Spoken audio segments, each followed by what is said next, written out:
Hey everyone, this is Gabriel here and welcome back to my channel. And today I want to talk about the imposter syndrome. I want to talk about how I overcame the imposter syndrome very recently and what happened that basically caused me to stop posting for more than half a year, and mainly due to the imposter syndrome, and what is the mental shift that allowed me to overcome it. So first of all, I want to say that imposter syndrome is real. It is something that, especially if you are like posting content, especially if you are giving advice to people, there will always be this lingering feeling or lingering thought that like you're not good enough. You know, there's someone better than you. You should just keep your mouth shut, because who are you to give advice like that? In fact, your advice is not even original because you actually learned this advice from someone else and so on, and there's someone who's doing better, and so this person should listen to that someone who's doing better. And a lot of this kind of self-doubt talks, okay, this little voice that happens in my head when I'm posting content. And I realized that a lot of times this happens when I am thinking too much about myself, right? Basically, I'm putting the focus on myself rather than on my audience or my customers. First of all, let me share with you guys a quick story about what happened. Why did I stop posting for the last 6 to 8 months? And I pretty much did a video covering that. But one of the main reasons was this. It was this imposter syndrome where I felt like I wasn't good enough. And I realized that no matter how much you have come in life, no matter how much I've achieved, no matter how far I've gone, there will still always be this lingering feeling as long as I focus on myself. And so when I first started out, my YouTube channel, I didn't really know where this was going. In fact, until now, I cannot tell you for sure that I have discovered what I'm going to do. But the one mental shift that I needed to start posting again was that I'm posting because I'm just enjoying this, and I'm just focusing on the people who are willing to listen, then focusing on myself. And what I mean by that is this. When I first started out, I was thinking, who will listen to me? Who am I? I've only built businesses that are around multi-7-figure range, and I've done one business that has hit at least 8 figures. I have, of course, done overall my entire 15 years of career, done over $100 million in sales. Sometimes when I say this, even though these are my achievements, I still feel like this is not enough, right? And I'm not doing it in a bragging way. I just feel like there are many people who are doing better. There are many people who are doing 8 figures a year. I have many friends who are doing 8 figures a year consistently. I have many friends that are doing 9 figures a year. And I've known many billionaires as well that have really became 50 crazy Asian rich. And sometimes I'll just look at myself and I'm like, who will want to listen to me? Like, why wouldn't you just go and listen to someone who has built $1 billion business? Like, why would you listen to someone who's just doing a few $1 million business a year? And sometimes I don't feel very qualified to give advice or even give business advice. So over time, I realized that I've been focusing so much on myself and what I've achieved and what I've done, because I feel like I have to do certain things in order for me to qualify as someone that can share my experience and my story. I started asking myself why. Like, why can't I just share my story just because I enjoy it, just because it's who I am? And so when I first started doing that, I started my YouTube channel, started posting videos.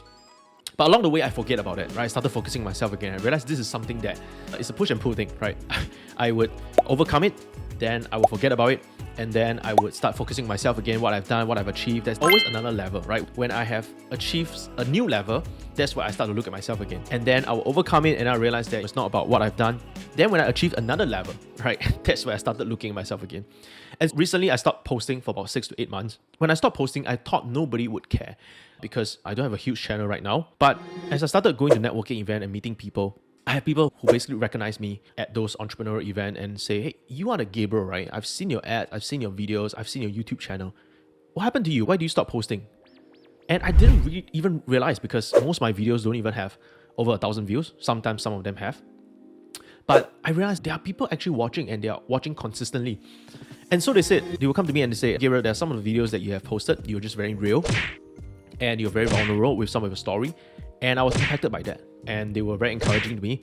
And they kept saying, you should keep posting, you shouldn't stop. So that was when I realized that it wasn't about me, right? It's not about my achievement. There will always be someone who will do better than me. There will always be someone who is way ahead of me. 8 figure, 9 figure, I don't know, $1 billion ahead of me. But what I do realize is that my story matters. Because number one, I realized that a lot of my audience are people who are still in the struggling period of validating their business, or where they are trying to reach the first 6 figures a year, 100,000 a year, or they're still struggling to go to the 7 figures a year. I realized a lot of my audience are around this market. That's the kind of people I speak to very well. And I realized one of the reasons is because I am at the stage where I have just overcome that, right? I have done 8 figures, but not consistently yet, but I'm at least consistently at the multi-7 figures. And so I realized that if you really want to listen to someone, you shouldn't be listening to someone who's 10 steps ahead. Like for someone who's doing 100 million or even $1 billion, these people may not even remember what it was like when they were struggling to get to their first 7 figures. right? They might remember bits and pieces of it, but because they're already so way ahead. And so they tend to forget the feeling, what it feels like, the experiences. They might remember some of the stories, that's why it's still important to listen to them.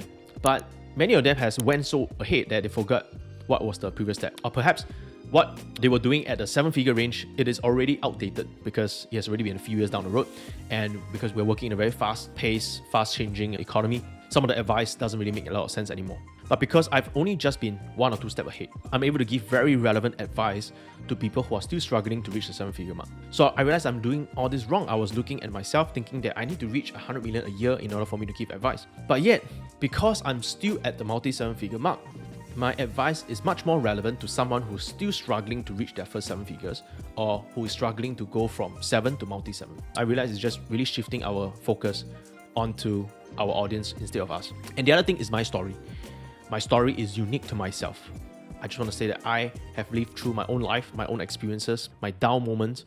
If you have watched this channel enough, you probably heard about the things that I had to go through. When I was 17 to 18 years old, I got caught up with some big Ponzi scheme, did a very good job for them. I became the top sales leader for them and got caught up with the entire drama, lost every single cent of my family life savings when I was 23 years old. Made a lot of money, but I lost every single thing and I lost every single cent of my family life savings. And during this period, both my parents had cancer and passed away because of that, and I had to watch both my parents suffer in a hospital while rebuilding my business.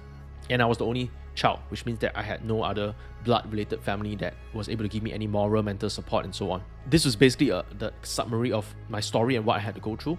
And so I realized that these are stories that made me who I am today. And a lot of times, I'm just simply sharing my story.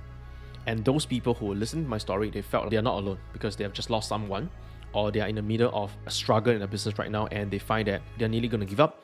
But because they saw one of my video and they saw the things that I had to go through and they realized they're not alone, somehow it gave them some comfort and encouragement that they too can get out of this, they too can see a light out of the tunnel, because I did that.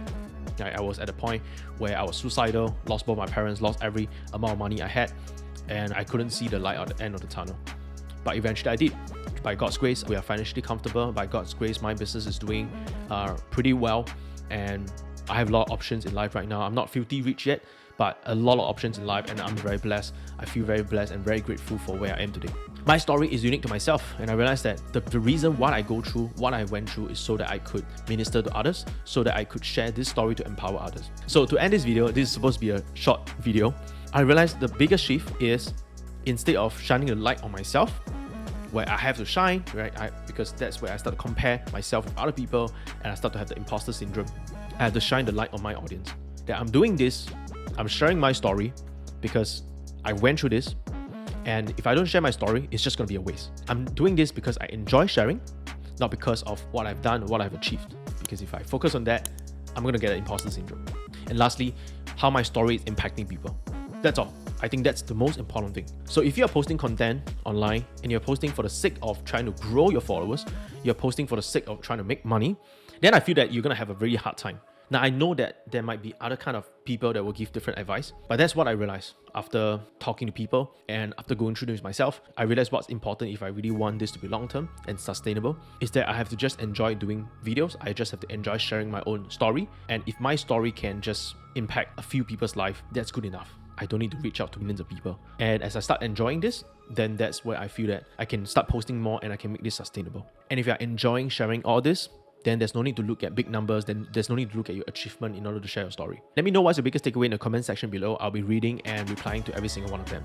So that's all I have for you guys today. Bye for now.